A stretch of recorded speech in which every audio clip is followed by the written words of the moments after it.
Dear students, আরও একবার তোমাদের সঙ্গে হাজির হয়ে গেছি সহজ ই স্টাডিতে। আজকেও আমরা একটা প্র্যাকটিস সেট আলোচনা করব।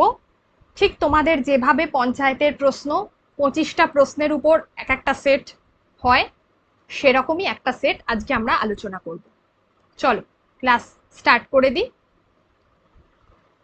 প্রথম দেখো যে প্রশ্নটা, যেখানে প্রশ্নটা একটু অন্যরকম। এতদিন আমাদের একদম ফ্ল্যাট ভাবে প্রশ্ন করেছে কি না, পদ পরিবর্তন করো, সেটা হচ্ছে বিশেষ্য থেকে বিশেষণ, ঠিক এইভাবে প্রশ্নটা করেছে। ঠিক আছে, আজকে আমাদেরকে বলছে যে না, বিপদের বিশেষণটা বের করো। এখানে বিশেষ্য থেকে বিশেষণ বা ডিরেক্টলি কোনো রকম পদ পরিবর্তন বলেনি, এখানে বলেছে যে বিপদের বিশেষণটা বের করো। তাহলে এক্ষেত্রে উত্তর হবে বিপন্ন। বিপন্ন হলো উত্তর। তাহলে 1 যেটা হচ্ছে ঘ, যেটা হচ্ছে বিপদের বিশেষণ। নেক্সট, প্রীতি। প্রীতি এর বিশেষণ রূপ কি হবে? ঠিক সেম কোয়েশ্চেন। আচ্ছা, প্রীতি এখানে অনেকের মনে হবে যেটা, সেটা হচ্ছে যেটা উত্তর হবে সেটা হলো প্রীত। 2 এর গ, ঠিক আছে, 2 এর গ যেটা হচ্ছে প্রীত। চলো নেক্সট, মনীষী। মনীষী শব্দের বিশেষ্য রূপ কি হবে? মনীষী শব্দের বিশেষ্য রূপ হবে বিশেষ্য, ঠিক আছে, সেটা হলো মনীষ। মনীষ হবে এক্ষেত্রে উত্তর ক। 3-এরটার উত্তর হচ্ছে ক, যেটা হলো মনীষীর বিশেষ্য রূপ হলো মনীষ। ওকে, নেক্সট। আচ্ছা, নেক্সট কোয়েশ্চেন আলোচনা করব। তার আগে জাস্ট তোমাদেরকে বলে দিই, তোমাদের অনলাইনে ম্যাথসের ব্যাচ অলরেডি শুরু হয়ে গেছে। আর সমস্ত এক্সামের জন্য যেহেতু ম্যাথস গুরুত্বপূর্ণ, তাই চ্যাপ্টার ওয়াইজ ক্লাস করতে একদম বেসিক লেভেল থেকে জসিম স্যারের সাথে কন্ট্যাক্ট করো। এই নাম্বারে স্যার ম্যাথসের ব্যাচ অলরেডি শুরু করে দিয়েছেন। 3 মান্থসের এটা কোর্স, মাত্র 699-এ। 8348817027। ডিটেলস জানার জন্য তোমরা জসিম স্যারের সাথে এই নাম্বারে কন্ট্যাক্ট করে নাও। ওকে, চলো নেক্সট, যে 4 নম্বর প্রশ্ন, যেটা যেটা হচ্ছে শিবের বিশেষণ রূপ কোনটি হবে? শিবের বিশেষণ রূপ, শিবের বিশেষণ রূপ হচ্ছে যেটা, সেটা হলো শৈব। শিবের বিশেষণ রূপ হচ্ছে শৈব, ঠিক আছে। চলো, এটা হলো 4 এর ক, শিবের বিশেষণ রূপ হচ্ছে শৈব। নেক্সট,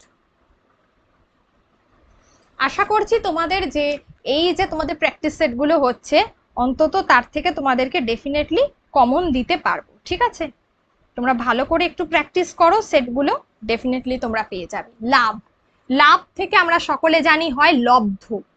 লাভ 5-এর হচ্ছে খ, কারণ আমরা যে পদ পরিবর্তন আছে সেটা নিয়ে ডিটেলস ক্লাসও আমরা করব। অলরেডি আমরা শুরু করেছিলাম, কিছু কিছু করেছি, খুব কম হলেও, তা আমরা আরো করব। 5-এর খ লব্ধ, লাভের বিশেষণ রূপ।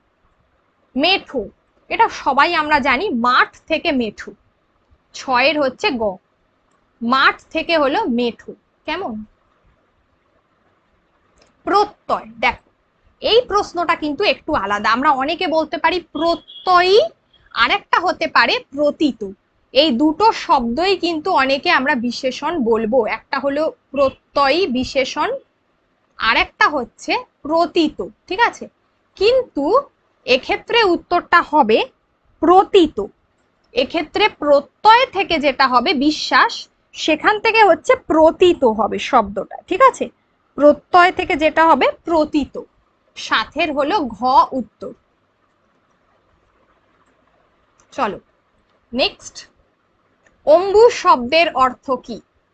অম্বু, অম্বু শব্দের অর্থ আগেই আমি করিয়ে দিয়েছিলাম, জল, বাড়ি, পানি, উদক, এই যে শব্দগুলো, এটা হচ্ছে অম্বু, ঠিক আছে। এইভাবে আমরা সমস্ত, বারবার বলছি, সমার্থক শব্দ খুব ইম্পর্টেন্ট, এবং সমার্থক শব্দ আমি কিছুদিনের মধ্যেই তোমাদের সাথে নিয়ে আসবো। সমার্থক শব্দগুলো অর্থ জানতে চাইছে যেহেতু, তোমরা এর ক্লাস পাবে। নেক্সট চলো, যামিনী। যামিনী মানে রাত্রি, ফুল হচ্ছে পুষ্প, তো তাহলে যামিনী হচ্ছে রাত্রি, ফুলের অপর নাম হলো পুষ্প। পানি তো জল জানো, কুয়াশা হবে না, তাহলে যামিনী হবে রাত্রি, 9 ক। নেক্সট জায়া, জায়া মানে স্ত্রী। এখানে নন্দিনী, ভগিনী, কন্যা এই তিনটেই কিন্তু মেয়ে অর্থে, নিজের মেয়ে অর্থে অর্থাৎ মেয়ে অর্থে ব্যবহার করা হয়েছে। কন্যা স্বরূপ বা কন্যা তুল্য এই ক্ষেত্রে ব্যবহার করা হয়েছে। একমাত্র অর্ধাঙ্গিনী যেটার উত্তর হচ্ছে জায়া, জায়া হলো অর্ধাঙ্গিনী। ঠিক আছে, তাহলে 10 হচ্ছে ঘ, অর্ধাঙ্গিনী। কেমন?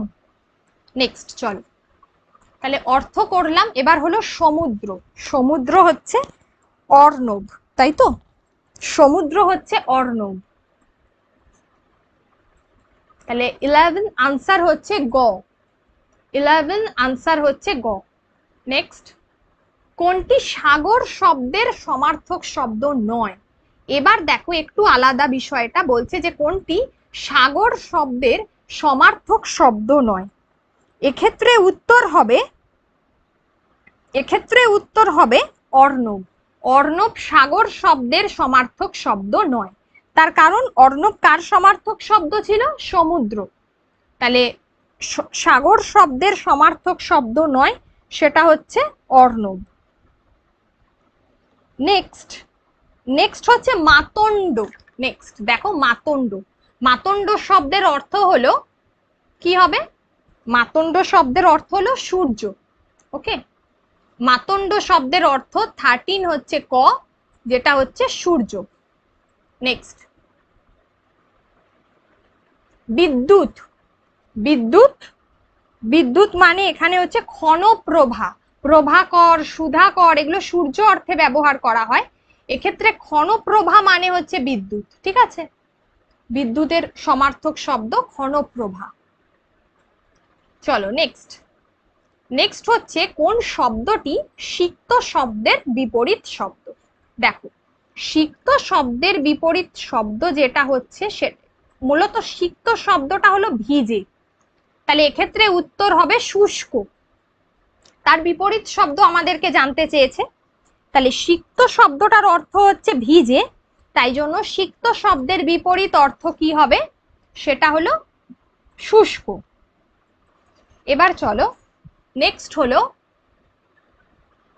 ভুল আছে কোনটা, ভুল বানান এখানের মধ্যে ভুল কোনটা দেখো, সূর্যোদয়, বিশেষণ, ব্যক্তি না প্রতিম? এক্ষেত্রে যেটা ভুল আছে সেটা হচ্ছে গ, ব্যক্তি। বয়ে জফলা আকার কয়ে তয় হস্যই আছে। ঠিক আছে, তাই এক্ষেত্রে উত্তরটা হবে ব্যক্তি। নেক্সট দেখো সঠিক বানানটি নির্বাচন করো, যেটা হলো দিবারাত্রি, দিবারাত্র। মূলত এই দুটো তো আমরা দেখেই বুঝতে পাচ্ছি হবে না, দিবারাতি আর দিবারাত্রি এখানে স্পেলিংটা মিস্টেক আছে, কিন্তু অনেকে আমরা দিবারাত্রি শব্দটা ব্যবহার করি, কিন্তু আসল শব্দটার অর্থ মানে আসল যে শব্দটা যেটা শুদ্ধ শব্দ সেটা হলো দিবারাত্র। তাই উত্তর হবে 17 খ, 17 খ হচ্ছে উত্তর, দিবারাত্র।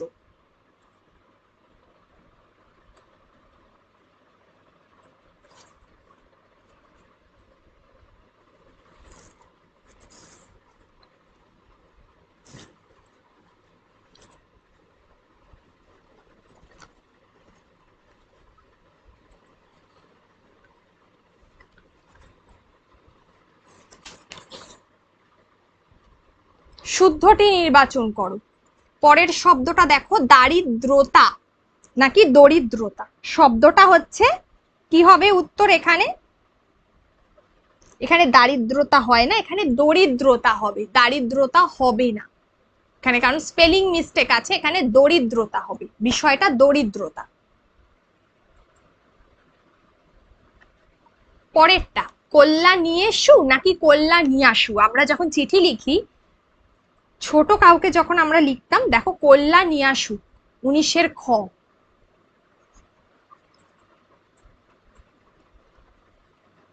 19 খ, এটা হচ্ছে কল্যাণীয়াসু।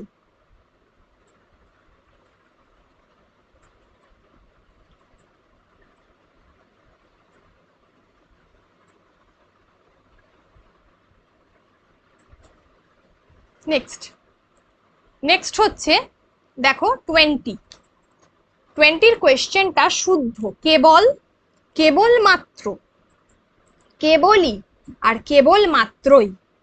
এখানে শব্দটা হবে কেবলমাত্র, দুটো একসঙ্গে হয় না, বিষয়টা হবে কেবল, কেবল। আমরা যখন শুদ্ধটা বের করব আমরা কেবলমাত্র ইউজ করি, বাট শুদ্ধ হচ্ছে কেবল, 20 ক, এটাই হলো শুদ্ধ।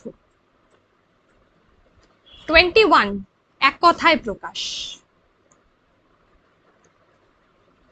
আমরা জানি আমরা ব্যাকরণটা যদি ভালো করে পড়ে নিতে পারি আমরা অনেকটা স্কোরিং জায়গায় থাকবো, কিন্তু দেখো যদি আমরা কোনো কারণে ভোক্যাবস পোর্শনটা বেশি দেয় পরীক্ষায়, বা তোমাদের যে ধরনের প্রশ্ন এসছে বিভিন্ন ইয়ারগুলোতে বা বিভিন্ন জেলায়, দেখবে প্রায় একই ধরনের প্যাটার্ন, এবং সেখানে কিন্তু ভোক্যাবসের পোর্শনটা অনেকটা বেশি। ভোক্যাবস কিন্তু যদি না পড়ে মুখস্থ করা যায় তাহলে কিন্তু ভোক্যাবসের উত্তরটা কিন্তু ভুল হয়ে যাবে, ঠিক আছে? সেখানে তো ব্যাকরণের নিয়মগুলো অ্যাপ্লিকেবল হয় না।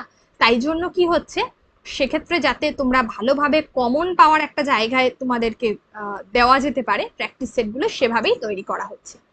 যার কোনো শত্রু নেই তাকে আমরা কি বলি? অজাত শত্রু। যার কোনো শত্রু নেই তাকে আমরা বলি অজাত শত্রু। 21 ক। নেক্সট হচ্ছে 22, অশ্ব রক্ষা করে যে, তাকে কি বলা হয়? যে অশ্ব রক্ষা করে তাকে কি বলা হয়? এই প্রশ্নটা খুব ইজি একটা প্রশ্ন, বলো তো। তাকে আমরা বলে থাকি যে সহিস, তাকে আমরা বলে থাকি সহিস। তাহলে 22 হচ্ছে ঘ, সহিস। নেক্সট হচ্ছে 23, দেখো কি আছে, অরুণের পুত্র। অরুণের পুত্র হচ্ছে আরুণী। অরুণের পুত্র 23 গ, যেটা হচ্ছে আরুণী।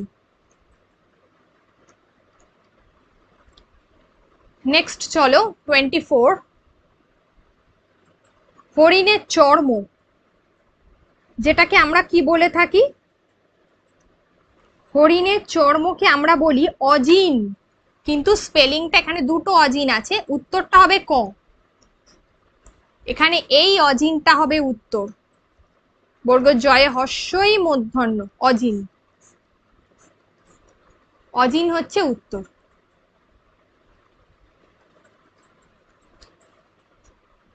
হরিণের চর্ম।